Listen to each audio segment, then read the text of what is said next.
Everyone, welcome to the Prominent Academy. बच्चे, मेरा नाम है ममता और आज हम वैदिक मैथ की सबट्रैक्शन का रूल करेंगे। बट उससे पहले कुछ चीजें जो आपके लिए इंपॉर्टेंट है जाननी।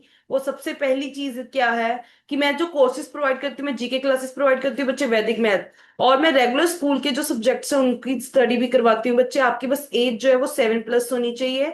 और मैं ऑनलाइन ऑफलाइन दोनों बैचेस प्रोवाइड करती हूँ, तो आप कोई भी अवेल कर सकते हो। आपने जस्ट इन नंबर्स पे कॉल करना है, इन दोनों में से किसी भी नंबर पे कॉल कीजिए और आपके लिए ये कोर्सेज प्रोवाइड हो जाएंगे बच्चे। और जो मैं आपको ये वैदिक मैथ का करवाती हूँ, मेरी खुद की सेल्फ पब्लिश ये बुक है जो आप देख रहे हो, इसका फ्रंट पेज है ये इसकी कॉस्टिंग है ₹500। इसमें बच्चे मैंने 5000+ प्रैक्टिस क्वेश्चन रखे हुए हैं। अगर आप ये बुक परचेज करना चाहते हैं तो इनमें से किसी भी नंबर पे मेरे को कॉल कीजिए। कॉल नहीं, मैसेज आना चाहिए। पहले आपने इन नंबर पे यूपीआई करना है, यूपीआई करने के बाद स्क्रीनशॉट भेजना है और अपना एड्रेस भेजना है। आपके वहां एक वीक के अंदर अंदर आपको ये बुक पार्सल हो जाएगी बच्चे, ठीक है।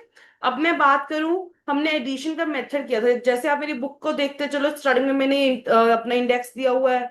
फिर वैदिक मैथ क्या है, क्यों इसकी इंपॉर्टेंस है, ये सब बताई हुई है। फिर हर मेथड को मैंने प्रॉपरली एक्सप्लेन किया, अगर आप ध्यान से देखो।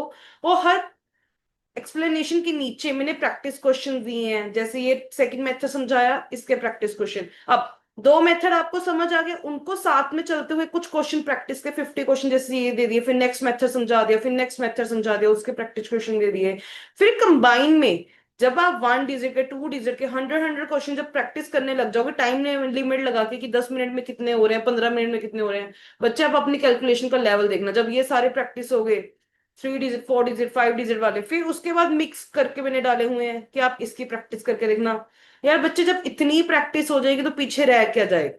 समझ आई बात। तो ये बुक आपके लिए टोटली बेनिफिशियल है और मैं इसी से मैं पढ़ा रही हूँ। यहाँ पे मेरे सारे रूल्स वगैरह सब कुछ दिया हुआ है। अब आई बारी सब्ट्रैक्शन मेथड की। जब मैं सब्ट्रैक्शन मेथड की बात कर रही हूँ तो बच्चे इसको कैसे करना है, पहले थोड़ा सा स्क्रीन को बड़ा कर लेते हैं।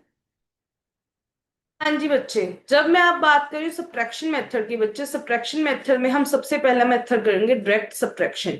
इसमें क्या होता है, जैसे स्कूल में क्या सिखाते हैं हमें, जैसे ये 574 दिया है और अगर हमने माइनस करना है इसको 362 के साथ, तो स्कूल में सिखाते हैं कि पीछे से सब्ट्रैक्शन शुरू करो, आगे चलो। यही सिखाते हैं। वैदिक मैथ का रूल ये कहता है कि आपने आगे से सब्ट्रैक्शन स्टार्ट करनी है। जब मैं इसको माइनस करूंगी तो 2, इसको माइनस करूंगी तो 1, इनको माइनस करूंगी तो 2। अब आपको मैम डिफरेंस तो कुछ नहीं आएगा, यहाँ पे भी सेम आंसर आएगा, यहाँ पे भी। बच्चे, जब आपने वर्बली किसी को बताना है आंसर, तो मेरे को बताओ, पीछे से कैलकुलेट करके फिर दिमाग में बताना आंसर ज्यादा इजी है कि आगे से कैलकुलेट करके बताना इजी है। तो यहाँ पे ये डिफरेंस आ जाता है बच्चे, समझ आई बात। तो अब जैसे फर्स्ट मेथड तो सिंपल है, direct method, left to right method use करना है। एक दो क्वेश्चन मैं इसके और करके बता देती हूँ आपको। जैसे मैं ये 6 क्वेश्चन ले लूं, इसमें थोड़ा सा बड़ा कर लूं मैं, ये 9, 7, 5, इसको माइनस करना है 8, 4, 3 के साथ। बोलो क्या आंसर आएगा। हाँ हाँ, इनको माइनस किया 1, इनको माइनस किया 3 और इनको माइनस किया था 2। तो आप कहोगे मैम 132 है इसका आंसर।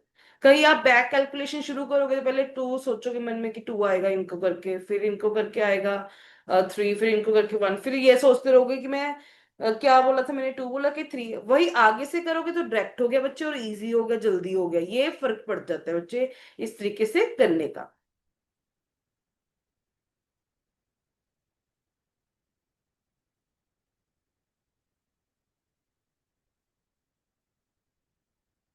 अब बारी है इस नेक्स्ट मेथड की। तो नेक्स्ट मेथड पे भी चलते हैं। इसके जैसे मैंने 30 क्वेश्चन प्रैक्टिस के लिए दे गए हैं, अगर आप बुक लोगे तो ये 30 क्वेश्चन प्रैक्टिस करो, फिर नेक्स्ट मेथड पे आ जाओ। जैसे अब बात आई, ये निखिलम सूत्रा का ही सब डिवीजन पार्ट है, जिसमें कैसे सॉल्व करते हैं बच्चे। ये सबसे इजी पार्ट है। जो क्वेश्चंस 10, 100, 1000, 10,000 मतलब जीरो इंक्रीज करते हो, इनके साथ सॉल्व करना हो तो आप कैसे सॉल्व करोगे। बेसिकली जब इनके साथ सॉल्व करना है तो लास्ट वैल्यू को हमेशा 10 के साथ माइनस करोगे और बाकी सभी को 9 के साथ माइनस करोगे। आपको कैरी करने की कुछ जरूरत नहीं है, डायरेक्ट इस 9 में से 3 गया बच्चे, कितना आया 6, 9 में से 5 गए तो आया 4 और 10 में से 7 गए तो कितना आया 3। ये आ गया आपका आंसर, ये देखिए मैच कर रहे हैं ना इससे। ये चीज है। तो बच्चे ये मेथड आपकी कैलकुलेशन इजी कर देगा। जिन बच्चों को कैरी फॉरवर्ड करना नहीं आता, बोरो करना नहीं आता, वो चीजें इजी हो जाएंगी। जैसे इनमें से मैं कोई क्वेश्चन ले लूं,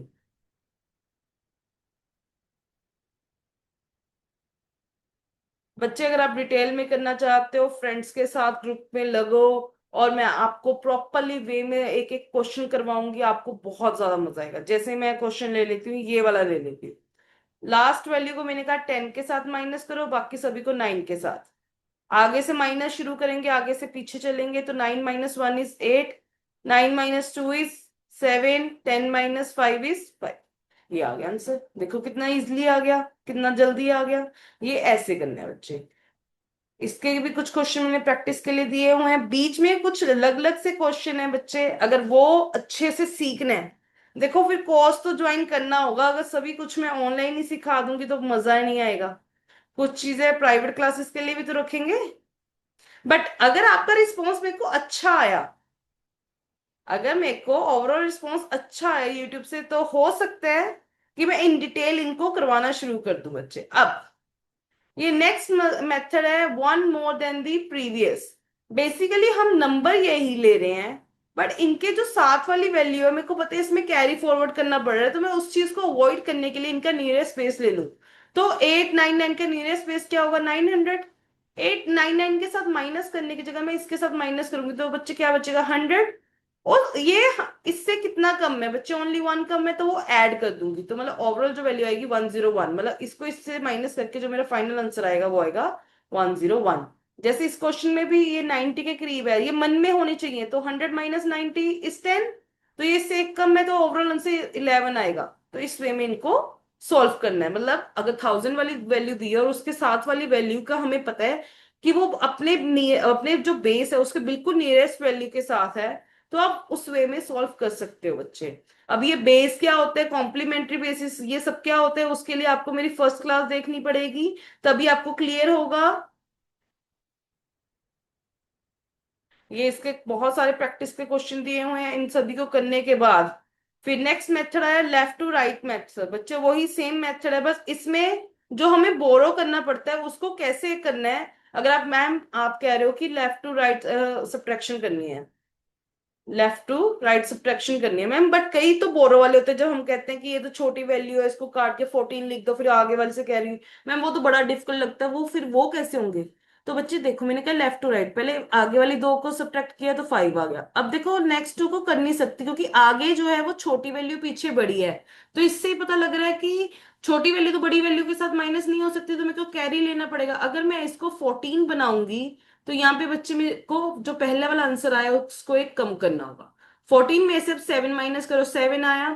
फिर दोबारा से क्या हो गया, नेक्स्ट वैल्यू भी जो है 2 और 6 से कम है, तो यहाँ पे भी मैं 12 लूंगी, अगर यहाँ पे 12 लूंगी फिर इसको भी कम करना पड़ेगा बच्चे। 6 आ गया, अब इसको इसके साथ माइनस किया, 4 6 6, देखो यही आंसर है। इस वे में करना है। मैम हमें नहीं समझ आया, एक दो एग्जाम्पल और दो। बिल्कुल बेटे, बिल्कुल मैं आपको समझाती हूँ दोबारा से कैसे करना है। ये नीचे वाला क्वेश्चन ही ले लेते हैं, 2 मिनट। सपोज करो मैंने क्वेश्चन ले लिया 9 2 3, और मैंने कह दिया 4 5 2 के साथ इसको माइनस करना है। आगे से माइनस शुरू करेंगे, इसको माइनस करेंगे तो 5 आंसर आएगा। अब देखो ऊपर छोटी वैल्यू नीचे बड़ी है, तो इसको 12 बना देंगे, इसके आगे 1 लगा के 12 बना देंगे, और तो इसको एक कम करेंगे। इसमें से इसको माइनस करो, कितना आंसर आया बच्चे? इसमें से इसको माइनस करके आएगा आपका 7 आंसर।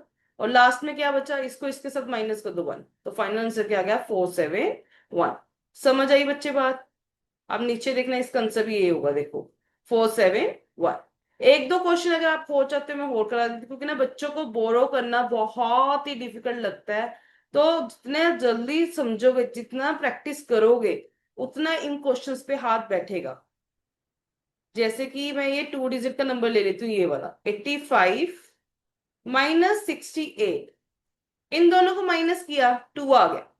इसको माइनस कर नहीं सकती ऊपर छोटी वैल्यू, तो 5 की जगह ये 1 आगे लगा के 15 बना दिया। 15 जब बनाया, तो 15 में से 8 माइनस करो बच्चे, कितना आंसर आएगा? 7 आंसर आएगा। बट मैम मैंने कैरी लिया, तो एक आगे वाला तो कम करना होगा, ये आपने समझाया अभी।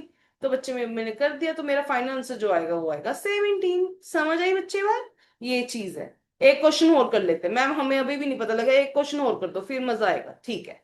इन दोनों को माइनस किया, क्या आया? 2।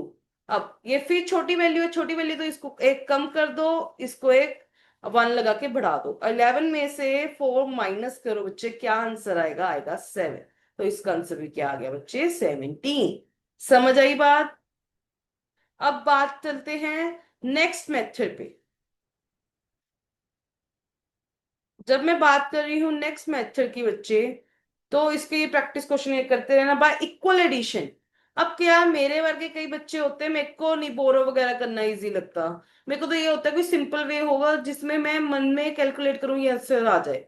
जैसे कि मैं बात करूं, हमने इक्वल एडिशन का मतलब क्या है? दोनों नंबर को सेम नंबर के साथ ऐड करना है। बट ये कैसे करेंगे? जो हमें लगता होगा ना कि वो नियरेस्ट बेस के बहुत पास है। नियरेस्ट बेस का मतलब क्या है? वो वैल्यू जिनके पीछे 0 0 है। ये 300 से सिर्फ 2 कम है। तो अगर मैं दोनों वैल्यू के साथ 2 प्लस कर दूं, तो ये क्या बन जाएगा? 705। ये क्या बन जाएगा? 300। तो देखो बच्चे, तो 705 में से 300 आगे से माइनस करना इजी हो जाएगा ना। ये 4 आ गया, ये ओवरऑल वैल्यू 05 एज इट। ये करना ज्यादा इजी है कि ये ज्यादा, जिसमें हमें कैरी लेना पड़ेगा, क्योंकि 0 छोटी वैल्यू यहाँ पे भी कैरी लेना पड़ता है, ये 3 भी छोटी वैल्यू यहाँ पे भी कैरी लेना पड़ता। तो उस कंडीशन में हम ऐसे यूज करते हैं। जैसे इस क्वेश्चन में देखो, ये मेरे को पता है कि ये 3000 के बिल्कुल पास है, सिर्फ उससे 4 कम है। तो मैं दोनों वैल्यू में सिर्फ 4 4 ऐड कर दूं। या देखो, यहाँ पे भी 4 ऐड किया, यहाँ पे भी 4 ऐड किया। तो ये पहले वाला क्या बन जाएगा? 507। पीछे वाला क्या बन जाएगा? 3000। तो सिर्फ इन दोनों को माइनस करना है, बाकी सारे तो एज इट इज आ जाएगी वैल्यू। ये 2007। अब बताओ कितना इजी हो गया। कहीं बोरो करना पड़ता है, कैरी करना पड़ता है, मतलब उसमें इतने एरर आ जाते हैं, इतनी मिस्टेक्स। बच्चे, ये आप गवर्नमेंट के कोई पेपर की तैयारी कर रहे हो, तो तब भी आपकी कैलकुलेशन इससे फास्ट हो जाएगी। नॉर्मली आप स्कूल में अपना मैथ जो है, कैलकुलेशन आपकी फास्ट नहीं है, तो तब भी आपकी इससे मैथ कैलकुलेशन क्या हो जाएगी बच्चे? फास्ट हो जाएगी। समझ आई बात?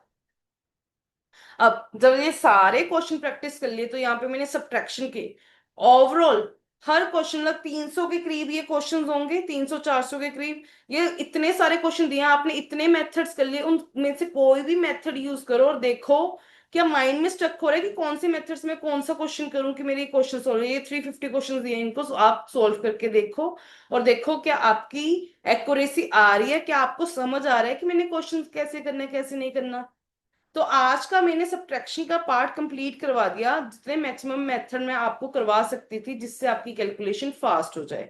बाकी कल हम शुरू करेंगे multiplication. Till then, thank you. और अगर किसी कोर्स को लेना चाहते हो, तो डिस्क्रिप्शन बॉक्स में भी मैंने डिटेल बताई हुई है, और मैंने इस वीडियो में की स्टार्टिंग में भी बताई हुई है। और ये क्लास 4 है, क्लास 3 ऑलरेडी हो चुकी है, ये 4 नंबर की क्लास है।